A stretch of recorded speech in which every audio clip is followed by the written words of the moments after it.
Welcome to our webinar. Today we're going to learn about creating a standout resume and cover letter.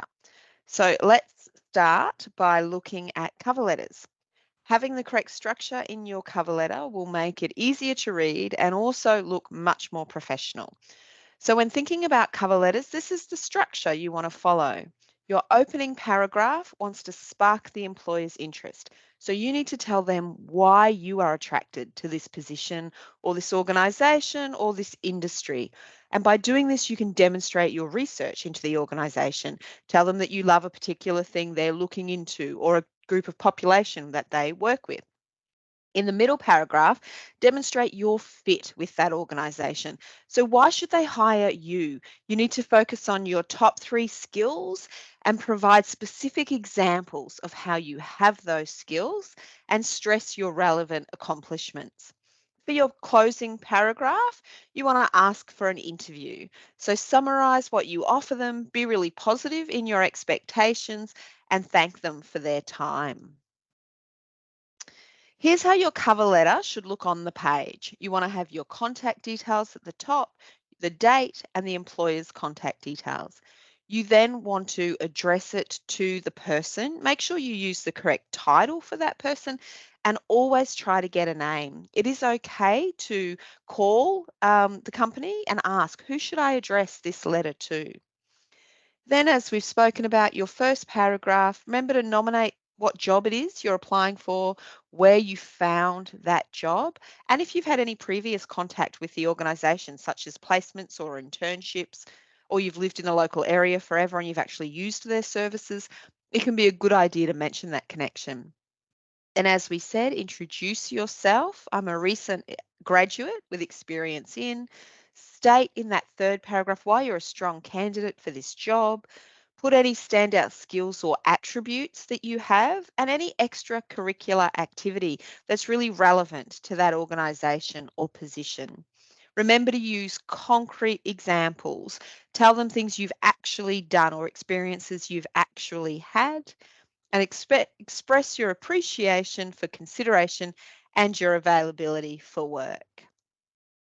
So remember that your cover letter is your introduction to the employer. It's the only way they're learning about who you are, and they will only know about you what you put in your cover letter. A common mistake students make is to highlight in their cover letter the skills that they think they will gain from working for this employer.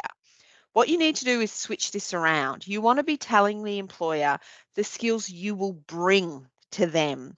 Their interest is in what you have to offer them. So make sure you highlight the skills that you have and that you will bring to them, and give concrete examples of how you've already used and demonstrated those skills, and then you will bring them to the new position.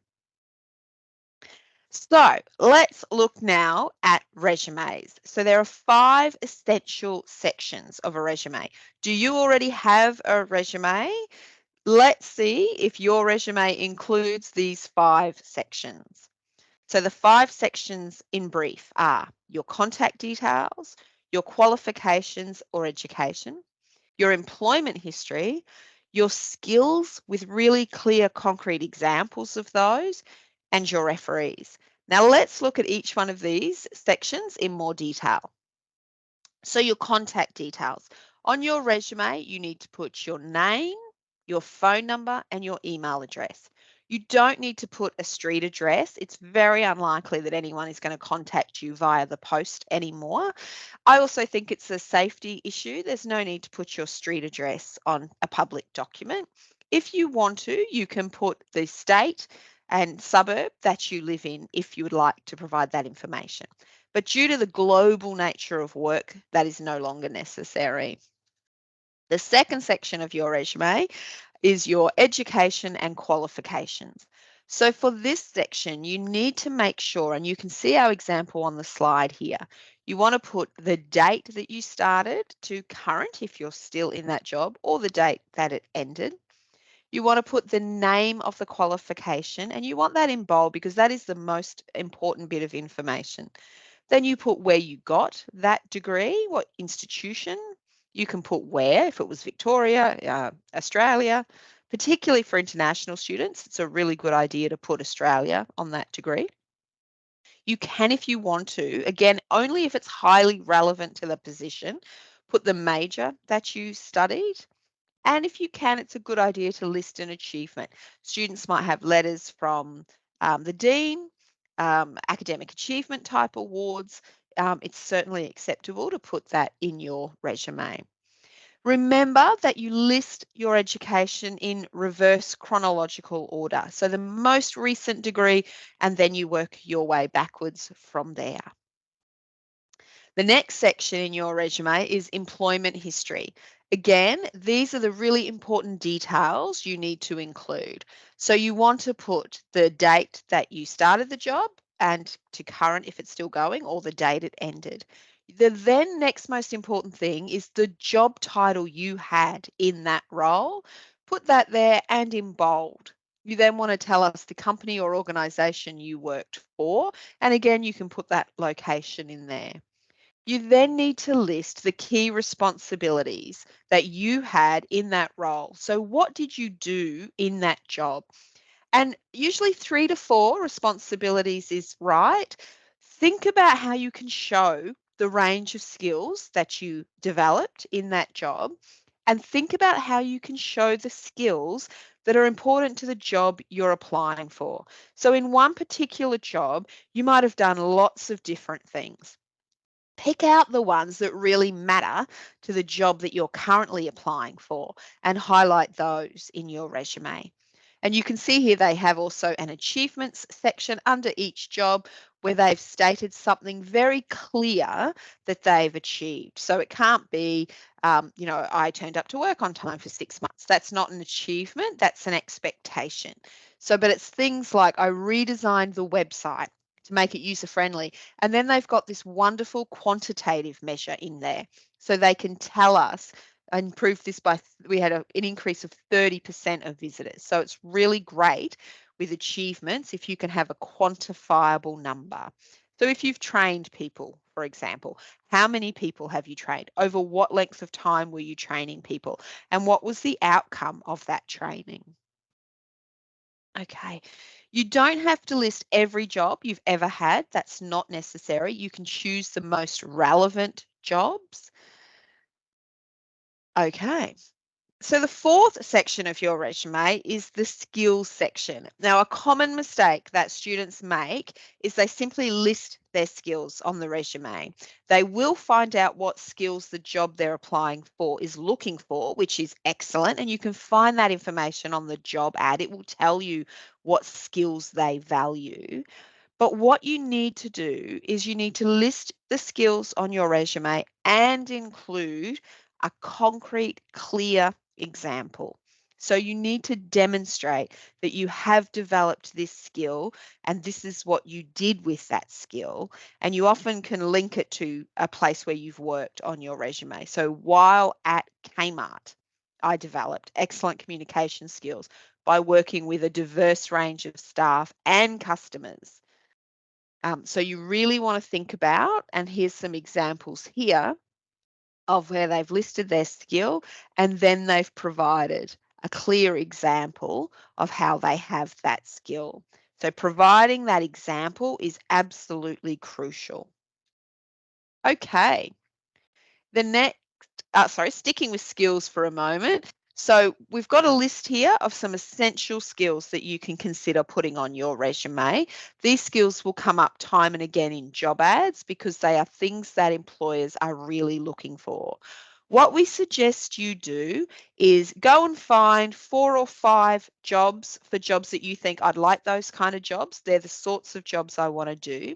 Get 4 or 5 job ads and look across them and see what are the skills that these jobs are asking for. There will be repetition in those skills. Do they always mention time management?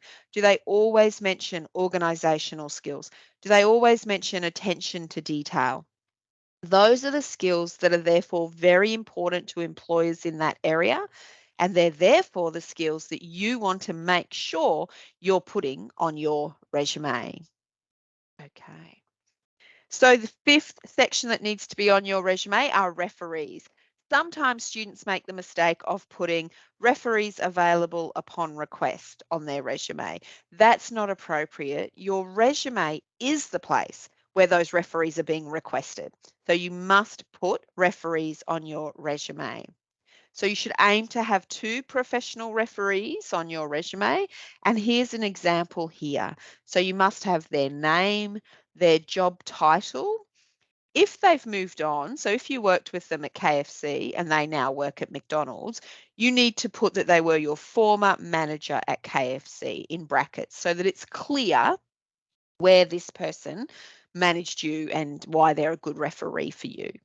You then put the name of the organisation that they work for, their telephone number, and their email address. It's very important to include email addresses. A large number of referee checking is done via email these days. They'll often send you a link to fill in about a participant. So make sure you provide that information.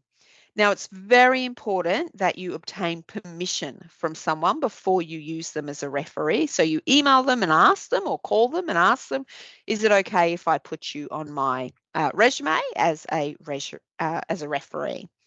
And then when you do apply for a job, if you're asked to interview at that stage, it's a really good idea to get in touch with your referees to tell them, I've applied for this job. I used you as a resume as you said I could. I'm attaching my job application. Because if you're very successful in the interview and they want to hire you, the next thing they will do is contact your referees. So it's great if your referee has already read your job application so they know what job you're applying for, what you've said about yourself, what things you've highlighted, and then they know what they can highlight when they speak about you and what the focus is for that employer. So definitely send them a copy of your job application, usually at the stage when you're asked to interview. Okay. Now, some students will have additional sections on their resume. So, if you have done volunteer work, it is absolutely crucial that you include that on your resume. If you're a member of a student association or a professional association in your industry, you also want to include that on your resume. It's really powerful to show that you believe in volunteering and that you believe in being informed about the industry and following what's current and important in that industry. So we've shown examples here of how you can list your voluntary work and your memberships. Always remember that it's really important to include achievements throughout your resume. So you can put these in different sections, and you saw earlier how there were achievements listed within the job itself as a responsibility and then an achievement. That's a really, really good way to do it. Um, so include things like promotions, increasing sale figures. If you're part of a team that did something meaningful, maybe you've won awards or you've got Employee of the Month, any customer service awards, all of those things are valuable and they all need to go in your resume. You can also draw your achievements from a broad range of places. So you can talk about achievements from work or uni or sporting groups or community associations, professional associations and memberships. Um, and again, try to quantify those achievements. So try to put numbers to achievements. We understand numbers easily. So if you can say, I trained 6 people on a new computer program and no one needed retraining, then that's a really great thing to put. Thank you so much for your time. I hope you enjoyed that presentation and I hope you will now be writing wonderful resumes and cover letters and reaching out to the careers team at FedUni to support you in writing brilliant cover letters and resumes. Thank you so much for your time.